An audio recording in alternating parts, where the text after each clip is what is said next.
오늘 우리에게 주신 하나님 말씀은 히브리서 9장 22절입니다.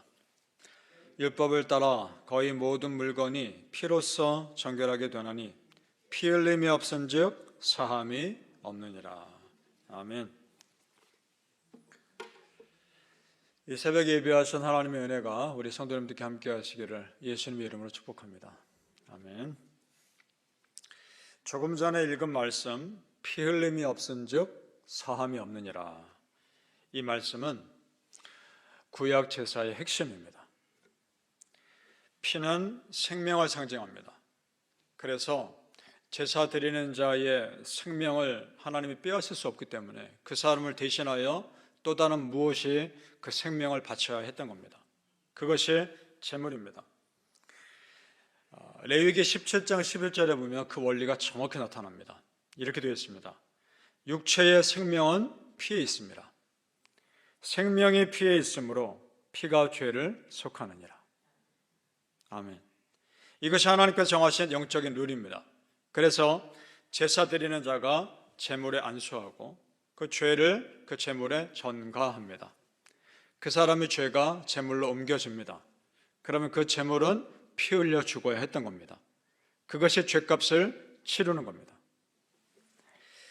그러면 성전에서 죄값을 치르기 위한 제사 드리는 요소들을 자세히 보죠. 첫째는 죄를 깨닫고 제사 드리는 사람이 있어야 합니다. 자기 죄를 회개할 줄 아는 예배자가 있어야 합니다. 두 번째는 흠없는 제물이 있어야 합니다. 그래서 그 제물이 죽고 피를 흘려야 죄값이 사해지는 겁니다. 그 제물을 그 제사 드리는 자는 굉장히 중요하게 여겨합니다. 내 죄값을 대신해서 죽을 제물이니까. 그러니까 제사 드릴 때는 제물 드리는 오퍼링 시간이 반드시 있는 겁니다. 오늘날 우리가 예배 드릴 때 헌금 시간이 있습니다. 오퍼링 시간이 있습니다. 성도님들, 이것은요 단순히 감사의 의미로만 드리는 것이 아닙니다. 어떤 의미가 있느냐? 내 죄값을 대신 치르기 위해 드리는 제물처럼 드리는 겁니다. 한마디로 나 자신을 드리는 겁니다. 굉장히 중요한 의미가 있는 겁니다. 그래서 우리 옛 어르신들 제물을 귀하게 미리 준비했다가 주일 아침에 와서 정성껏 드렸던 겁니다. 그 다음 죄를 회개하며 드리는 그 사람을 위해서 중보하는 제사장이 있어야 합니다. 그 제사장이 제물 드리고 나서 번제를 바치고 나서 성소에 들어가서 그 제물 드리는 사람을 위해 중보하여 기도합니다. 대제사장은 1년에 한 번씩 속죄일에 들어가서 온 백성을 위해 중보합니다. 끝으로 그 제사를 하나님이 받으셔야 합니다. 중심 보신 하나님이 그 제사 안 받으시면 아무 소용없는 겁니다. 이 네 가지가 다 갖추어져야 완벽한 제사가 이루어지는 겁니다. 그런데 놀라운 것은 우리 예수님의 십자가에서 이 네 가지 다 완성하셨다는 겁니다. 믿습니까? 십자가 지고 골고다 언덕 올라가는 것 자체가 내가 드려야 할 제사 예수님 대신 지시는 겁니다. 그 십자가에서 제물 되시는 것이 내가 바칠 제물 예수님이 친히 제물 되신 겁니다. 그리고 십자가에서 우리를 위해 중보기도 하셨고 그 제사를 받으신 분이 하나님이신데 예수님이 곧 하나님이십니다. 그러니 성도님들, 내 죄값 치르기 위해서 예수님이 다 감당하셨습니다. 믿습니까? 나의 죄 다 해결하신 그 예수님 평생 의지하시기를 축복합니다. 오늘 성경은 이렇게 예수님께서 십자가에 제물되어 죽으신 사건이 구약 제사와 어떻게 다른지 자세히 나옵니다. 우리 11절 12절로 올라가 보시기 바랍니다. 히브리서 9장 11절에서 12절입니다.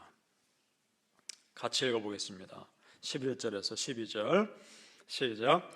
그리스도께서는 장래 좋은 일의 대제사장으로 오사 손으로 짓지 아니한 것 곧 이 창조에 속하지 아니한 더 크고 온전한 장막으로 말미암아 염소와 송아지의 피로 하지 아니하고 오직 자기의 피로 영원한 속죄를 이루사 단번에 성소에 들어가셨느니라. 아멘. 자, 여기서 중요한 단어 나오죠. 문구가 나옵니다. 더 크고 온전한 장막으로 말미암아. 이것은 하늘나라에 있는 지성소를 의미하기도 합니다. 예수님께 십자가에 못 박혀 죽으실 때 하늘에 있는 지성소의 조건을 만족하신 것이기도 합니다. 그리고 또 하나는 예수님 당신의 육체입니다. 구약 성막의 제사는 완전한 죄를 근본적으로 해결하는 제사가 아닙니다. 몇 번이고 계속해서 반복해서 드리는 제사입니다. 그러나 예수님의 십자가의 제물로 못 박혀 죽으신 그 제사는 완벽한 제사입니다. 지옥 가야 될 내가 천국 백성으로 옮겨진 그 제사란 말입니다. 믿습니까? 죄인인 내가 의인으로 바뀌어진 완벽한 제사입니다. 완전한 성막입니다. 예수님 당신이에요. 그리고 염소와 송아지 필요하지 아니하고 이제 더 이상 우리는 짐승의 제사 드릴 필요 없습니다. 예수님이 단번에 피 흘리신 십자가의 제물로 우리는 완전한 승리의 제사 이루신 예수님으로 내가 구원받은 그런 것을 믿는 겁니다. 완전한 피 흘림의 제사입니다. 예수님의 피 흘리심으로 내가 피 흘리지 않아도 됐던 겁니다. 그래서 우리가 기도할 때 예수님의 이름으로 기도합니다. 이렇게 기도하는 겁니다. 그 피 흘리심의 담대함으로 하나님 앞에 나아갈 수 있게 된 겁니다. 믿습니까? 성도님들, 예수님의 십자가 제물되는 제사는 완전한 제사입니다. 그래서 불안했던 구약의 제사가 끝난 겁니다. 예수님으로 인해 구약시대는 끝났습니다. 이제는 예수 믿고 구원받아 천국 가는 새로운 언약시대가 시작된 겁니다. 그것이 신약시대입니다. 이제 더 이상 구약의 율법에 얽매일 필요 없습니다. 그런데 이 율법이 이제는 우리에겐 새로운 은혜, 더 깊은 십자가를 묵상할 수 있는 은혜가 되었습니다. 오늘 읽을 말씀 22절 다시 보시죠. 다시 한번 같이 읽어보죠. 시작.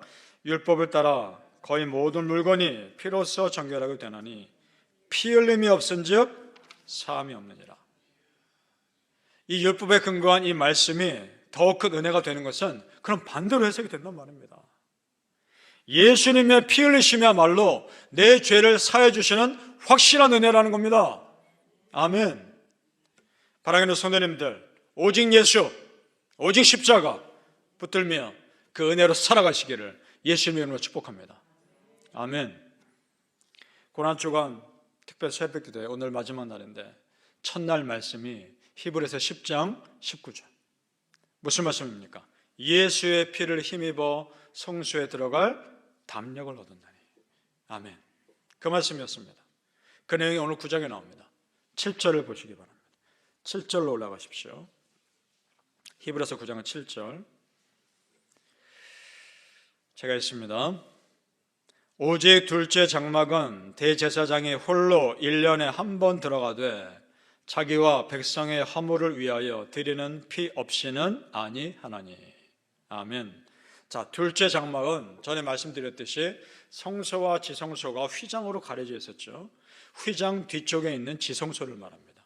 그 지성소에 대제사장에 들어갈 때 어떤 제사를 드렸느냐? 자기의 죄와 백성의 죄를 용서 구하는 제사를 먼저 드리고 가야 했습니다. 안 그러면 죽습니다. 제사장도 죽습니다.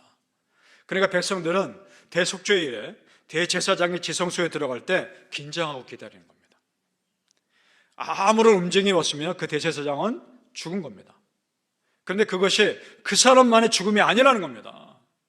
대제사장이 지성소에 들어가서 제사를 드려야 되는데 그곳에서 죽었다는 얘기는 그 사람만 하나님 안 받으신 것이 아니라 백성의 제사를 안 받으신 겁니다. 그래서 간절히 밖에서 기도하면서 그 제사를 잘 마치고 대제사장이 건강한 모습으로 나타나기를 기다리는 겁니다. 그것이 대속죄일에 드리는 제사였습니다. 이것이 이 원리가 오늘 히브리서에 나옵니다. 27절, 28절입니다. 중요한 표현이 나옵니다. 나타나신다는 표현입니다. 27절에서 28절 우리 같이 읽어보죠. 27절, 28절 시작. 한 번 죽는 것은 사람에게 정해진 것이요 그 후에는 심판이 있으리니 이와 같이 그리스도도 많은 사람의 죄를 담당하시려고 단번에 들이신 바 되셨고 구원에 이르게 하기 위하여 죄와 상관없이 자기를 바라는 자들에게도 두 번째 나타나시리라. 아멘. 영원한 대제사장 되신 우리 예수님 완벽한 제사 드리셨습니다. 그리고 우리에게 다시 나타나실 겁니다. 조마조마한 마음으로 기다릴 필요 없습니다. 우리 예수님은 완벽한 제사 드리시고 우리에게 다시 나타나실 겁니다. 우리는 그 예수님의 제사 아멘으로 받아들이면 됩니다. 하나님과 우리 사이가 그렇게 회복되었습니다. 천국 기쁨으로 우리를 이끄실 것을 믿습니다.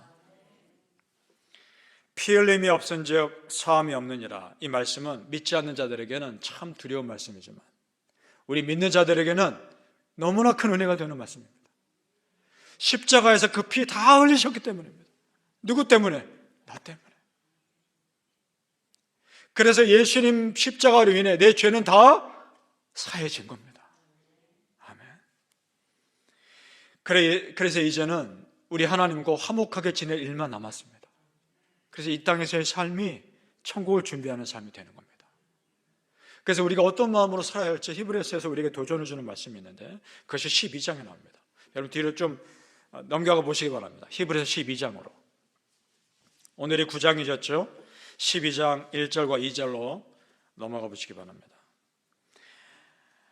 나에게 주신 말씀으로 받고 우리 함께 같이 읽어보죠. 히브리서 12장 1절에서 2절 시작. 이러므로 우리에게 구름같이 둘러싼 허다한 증인들이 있으니 모든 무거운 것과 얽매이기 쉬운 죄를 벗어버리고 인내로서 우리 앞에 당한 경주를 하며 믿음의 주여 또 온전케 하시는 이인 예수를 바라보자. 그는 그 앞에 있는 기쁨을 위하여 십자가를 참으사 부끄러움을 개의치 아니하시더니 하나님 보좌 우편에 앉으셨느니라. 아멘. 아멘. 우리 위에 십자가 부끄러움 참으신 예수님, 그 예수님 믿고 예수님 바라보며 지금을 끝까지 믿음의 길 가는 겁니다. 바라기는 성도님들, 십자가에서 피 흘리신 예수님의 죽으심이 헛되지 않도록 지금 내 믿음의 길 성실하게 감당하며 사시기를 예수님의 이름으로 축복합니다. 아멘. 기도하겠습니다. 아버지 하나님, 예수님의 십자가 죽으심이 부끄럽지 않은 삶 살아가게 하여 주옵소서. 십자가에서 피 다 쏟으신 예수님이 나를 위해 쏟으셨다는 것을 믿게 하여 주옵소서. 피 흘림이 없은즉 사함이 없느니라. 이 말씀이 두려운 말씀이 아니라 너무나 큰 은혜의 말씀이었습니다. 피 흘림, 그 예수님의 피 흘리심으로 내 죄가 다 사해졌음을 믿습니다. 아버지, 이제 나는 구원받은 사람입니다. 예수 믿고 지옥 갈 백성에서 천국 갈 백성이 되었습니다. 죄인에서 의인이 되었습니다. 하나님의 아들이 되었습니다. 이제 하나님은 나의 아버지 하나님이 되셨습니다. 아버지 하나님, 그 믿음으로 살아가게 하여 주옵소서. 하나님, 이 세상 앞에 내가 어떤 삶을 살아야 합니까? 더 진실하게 살아가게 하시고 천국을 준비하며 기쁨으로 살아가게 하여 주옵소서. 예수님이 십자가에 흘리신 피 흘리심이 내 욕심의 피 흘림이 되게 하여 주옵소서. 이 세상의 죄에 대한 피 흘림이 되게 하여 주옵소서. 이제는 거룩하게 살아가게 하옵소서. 거룩한 백성 되어 하나님 나라 마지막 날 갔을 때 두 팔 벌려 맞으실 우리 아버지 하나님 앞에 기쁨으로 안기게 하여 주시옵소서. 감사하며 예수님의 이름으로 기도합나이다. 아멘.